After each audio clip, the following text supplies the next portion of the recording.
Está chegando a fase preliminar da Libertadores da América, que esse ano terá mudanças, é claro, porque os direitos de transmissão da Libertadores também mudaram.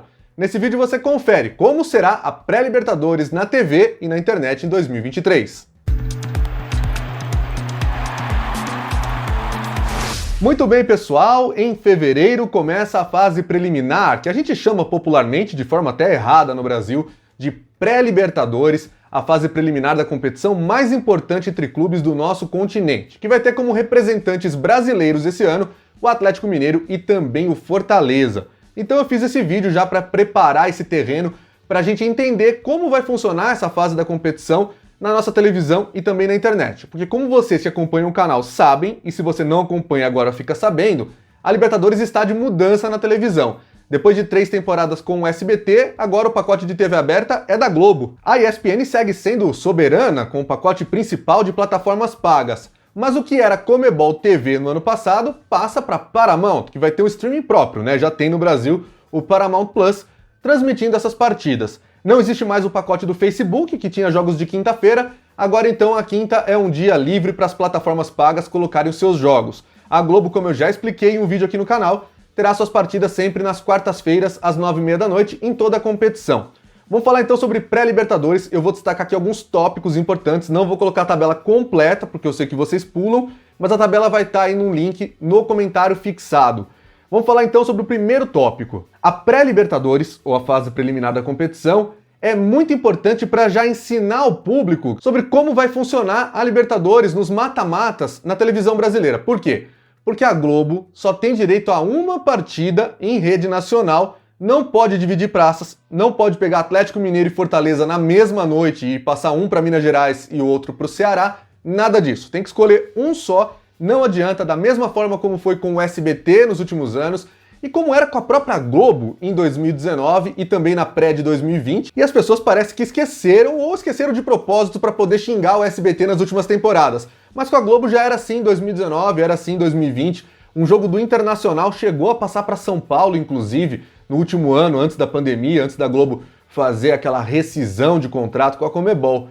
Então, a Globo já escolheu o jogo do Atlético Mineiro, os jogos, né, contra o Carabobo, o time da Venezuela. Essas partidas foram então alocadas em 2 quartas-feiras, às 9h30 da noite no horário de Brasília, e já eu falo um pouco mais sobre isso. O fato é, a ESPN continua tendo a preferência das escolhas, e a Paramount fica ali com o secundário, né? A ESPN escolhe, depois ela escolhe, depois ESPN, depois Paramount e assim vai. E aí, resgatando a questão da Globo, é o segundo tópico aqui do vídeo.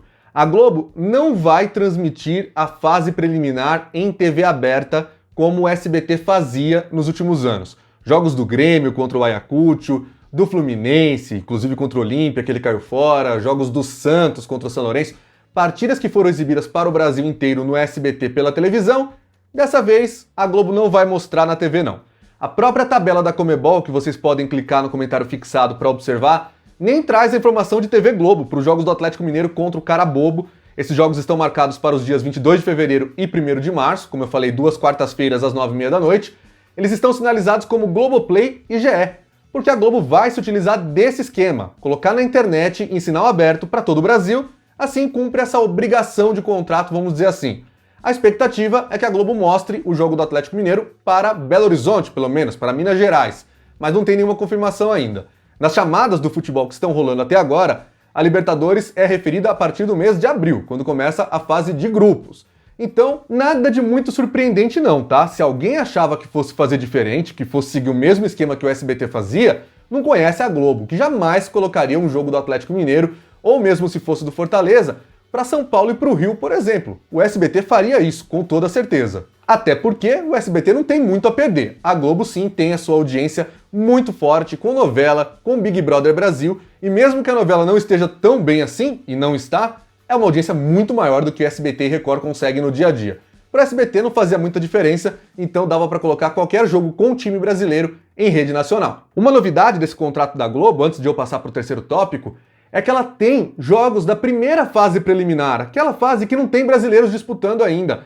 Então ela vai utilizar o GE e o Globoplay para transmitir essas partidas, que serão do Sport Huancayo, do Peru, contra o Nacional do Paraguai. Esses jogos terão, portanto, transmissões gratuitas se você gosta de um jogo alternativo, sem precisar pagar a ESPN, que vai transmitir essa partida, ou mesmo a Paramount, que é a outra detentora dos direitos, você vai ter esse jogão para assistir no Globoplay e no GE totalmente de graça. E por falar em Paramount, o terceiro tópico desse vídeo é sobre a estreia dela no Brasil com a Libertadores, porque a primeira partida que ela vai mostrar é um baita de um jogo alternativo, hein? É para quem gosta de aposta ou para quem gosta de ver camisas diferentes, times desconhecidos pelo grande público brasileiro.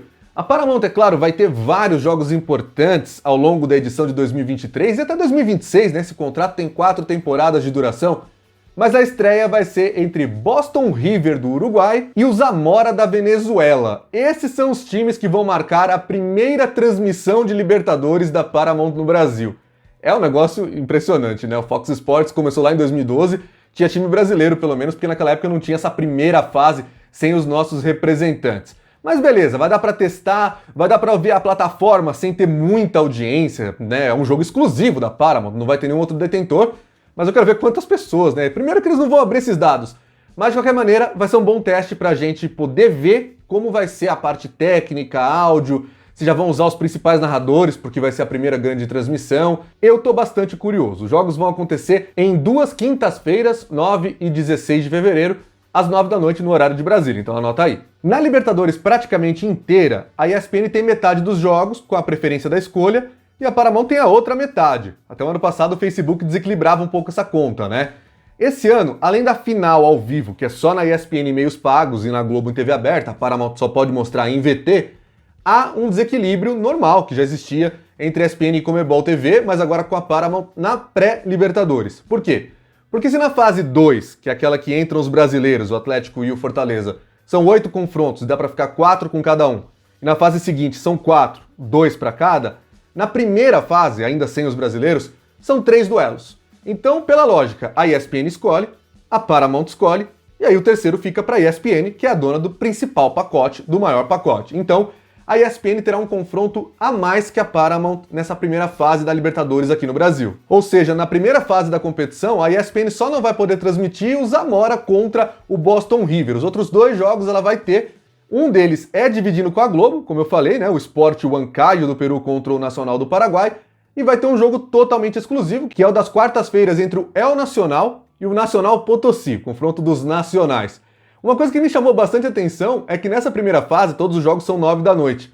E o Globoplay GE, que deve ter escolhido o jogo que mais chamou atenção ali, pegou o da terça-feira para o pacote aberto, como se fosse o SBT. Isso é bem curioso, dali pra frente não. A Globo mesmo vai mostrar sempre de quarta às 9h30 da noite. O quinto tópico é sobre o Fortaleza, que vai ser totalmente exclusivo da Paramount. Vai ser o primeiro grande jogo que eles vão ter para transmitir no Brasil em termos de audiência, de repercussão, e vai ser totalmente exclusivo. Não há outra forma de assistir que não pelas plataformas Paramount, né? Eles vão usar o Paramount Plus.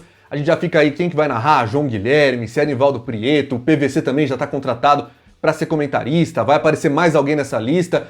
De qualquer maneira, por que isso vai acontecer? A ESPN e a Paramount têm metade cada uma dessa fase preliminar. E a ESPN escolhe primeiro. Assim como já tinha feito no ano passado, a Disney preferiu o jogo da TV aberta, porque acha que dá para brigar. A Globo não vai passar Atlético Mineiro para todo o Brasil. Então a ESPN resolveu pegar os jogos do Atlético Mineiro contra o Carabobo. Então, já que ela usou a sua escolha para pegar a mesma partida que o Grupo Globo pegou nas plataformas abertas, na vez da Paramount, não perdeu essa chance na cara do gol, né? Pegou o Fortaleza, que vai enfrentar o Deportivo Maldonado do Uruguai em jogos que serão exclusivos das suas plataformas. Essa sim é uma verdadeira festa de boas-vindas dessa nova plataforma aqui no futebol brasileiro. Vamos ver como é que eles vão se sair, porque nesse jogo sim a gente vai cobrar bastante. Dá para treinar na primeira fase preliminar, mas nesse aqui tem que estar funcionando direitinho para a torcida do Lion poder ver o seu time na Libertadores sem maiores problemas. Os jogos do Fortaleza contra o Deportivo Maldonado foram marcados para 2 quintas-feiras, 23 de fevereiro e 2 de março, sempre às 9 da noite. Parece que a Paramount gostou da quinta-feira, que é ocupar o espaço que era do Facebook aí, né? Como eu falei, a tabela completa da pré-Libertadores está no link no comentário fixado. Então, para não perder nada da competição, deixa o seu like, se inscreve no canal. Esse é o blog do Alan Simon, o canal da mídia esportiva.